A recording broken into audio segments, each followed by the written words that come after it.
See, this is where it gets confusing for me, because if let's say I've got 5,000 Rand a month left over, and I have to make a decision to, for example, put that into the bond, or then do I put it into the markets? So then in my mind, I'm running this equation and I'm doing the numbers to be like, okay, if I put an extra 5,000 Rand a month into the bond, this is how much it's going to save me in interest interest saved in 15 years' time, for example.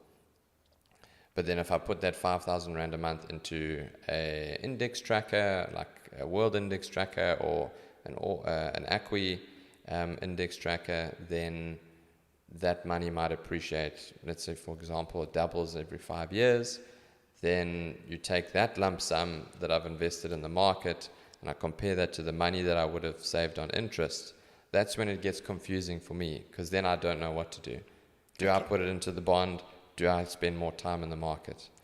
Do you have any thoughts on that? Very good question, and it's something that a lot of people ask about. So you can overanalyze it, and you can say, well, what interest am I paying? What interest can I get? And, what is your bond interest rate? 10.5% now, I think, as prime.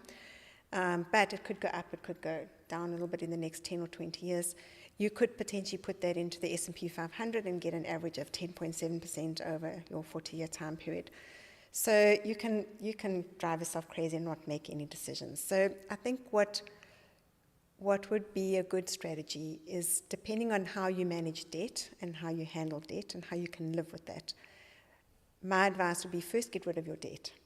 Because that peace of mind of living without debt helps you sleep more.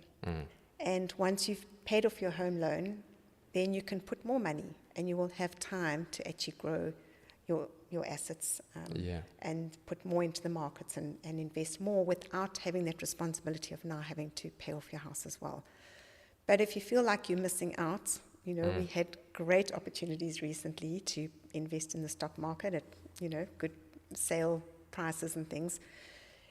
You could split it and put a bit more into your bond and then put a bit into the markets.